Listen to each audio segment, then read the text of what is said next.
معزز خواتین حضرات، اس مقالے کا عنوان ہے سنبھلتے لوگ بچھڑتا سماج۔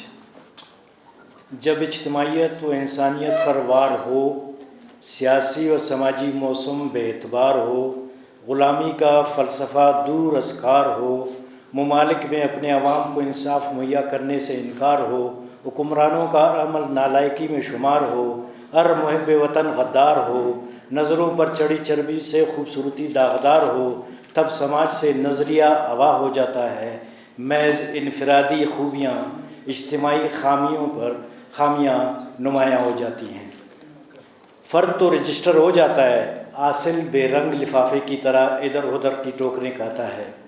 یہ عوامل آنے والی نسلوں کے لیے امتحان ثابت ہوتی ہیں۔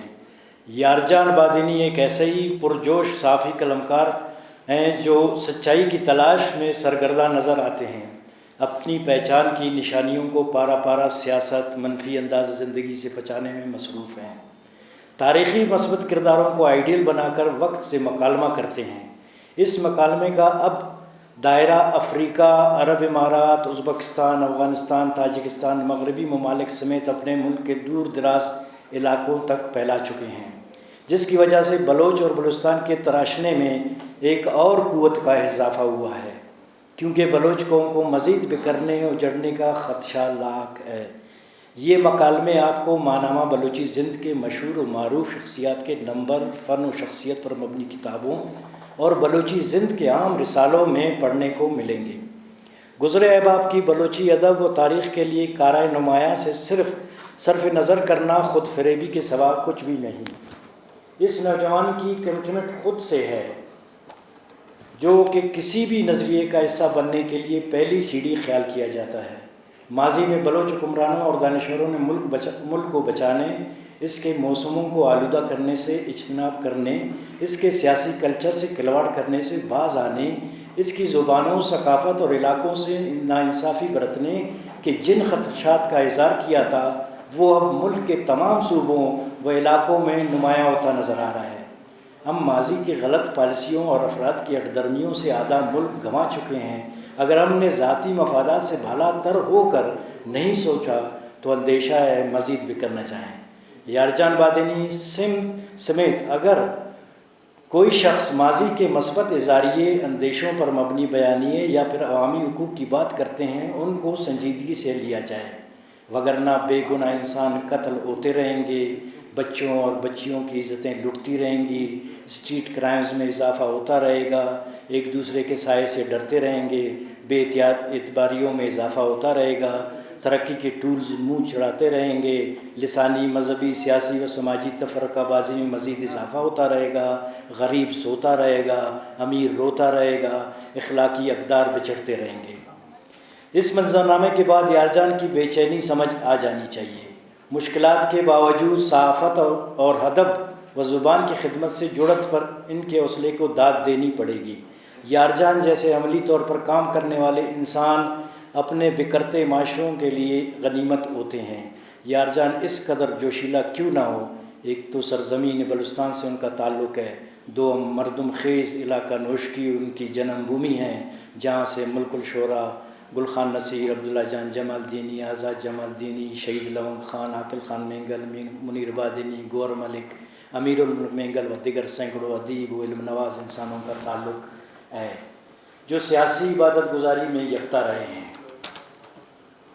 یارجان نے علم و ادب سے محبت کی روایت کو زندہ رکھ کر سرزمین سے محبت کا ثبوت دیا ہے اور ناقدری میں قدردانی کی راہ سجائی ہے، مثبت انداز میں اپنی پہچان کا کلیہ دیا ہے، احترام کے بدلے احترام کے رشتے کو تقویت دی ہے۔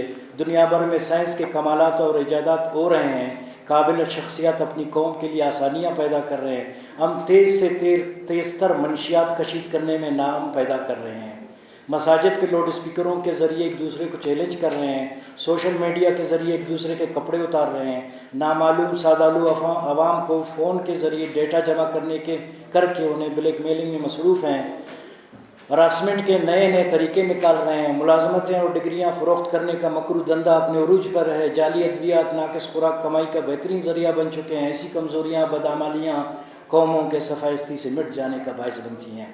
یہ دکھ یارجان سمیت ہر سنجیدہ شخص کو درپیش ہے۔ یارجان جن زوما کی جدوجہد کو ان کی بے غرض شخصیت کے طور پر نئی نسل سے متعارف کروا رہے ہیں، ان کا واحد مطمع نظر یہ ہے کہ ان کی پیشین گوئیوں پر غور و فکر کی ضرورت ہے۔ بلوچ روایات اور اسلامی اقدار سے روگردانی سے آمدہ مصیبتوں سے چھٹکارا پانا ہے۔ گلی کوچوں میں فاتح بن کر چلنے پھرنے سے دیگر قوموں کے سامنے بے وقت کہلانے کی روش کو ترک کرنا چاہیے۔ بلوچ سمیت قوموں کی خوبیوں سے خود کو روشناس کرنا ہوگا۔ قلم، کتاب اور دوستی کو پروان چڑھانا ہوگا۔ زبان اور ثقافت کی نعمتوں سے منکر ہو کر قدرت کی ناراضگی مول لینے سے پرہیز کرنا ہوگا۔ جدید دنیا کی ترقی سے خود کو امان کرنا ہوگا، وگرنہ سامراجی ٹڈی دل کے حملے ہوتے رہیں گے، پانی ناراض ہو کر مزید زیر زمین چکتا جائے گا، معدنیات کی دولت سے اجنبی فیض حاصل کرتے رہیں گے، سورج کے اسٹروک مزید نہ ڈال کرنے کا باعث بنتے رہیں گے، پارک ویران، اسپتال آباد ہوتے رہیں گے، رشتے ٹوٹتے، انسان بگڑتے رہیں گے، جنت کے مزید دعوے دار ٹولے پیدا ہوتے رہیں گے۔ یارجان کی یہ کوشش خود کو اور بلوچی زند کو محفوظ کرنے کے لیے نہیں، بلکہ سب کو اپنی زبان، ثقافت، ادب، تاریخ سے دلچسپی پیدا کرنے کی ترغیب دینا ہے۔ معمولی نفرتوں سے دوری کے پہاڑ کھڑے کرنے کی نادانی سے خود کو بچانا ہے، چھوٹی قوموں کے لیے انصاف کے در کھولنا ہے، بلوچ محبت اور بہادری کے فلسفے کو سمجھنا ہے۔ آج سنبھلتے لوگوں اور بچھڑتے سماجوں کا المیہ ہم سب کو درپیش ہے۔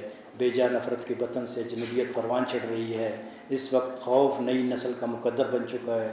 زندگی کے نصاب میں جیلا کے مضامین شامل کر کے پڑھائے جا رہے ہیں۔ اخلاقی و سماجی کرپشن کا واویلا ہے۔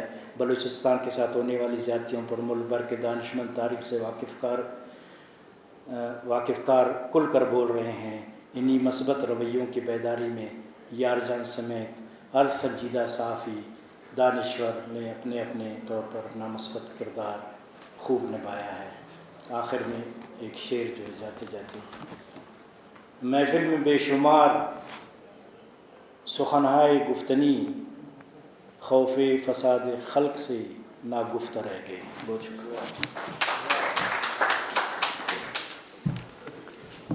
شکریہ وحید ظہیر صاحب، جو معاشرے کی بیماریاں بھی بتا رہے تھے، ساتھ پرہیز اور علاج بھی بتا گئے۔ میں ملتمس ہوں جناب عبدالکریم بریالی صاحب سے کہ وہ تشریف لائیں۔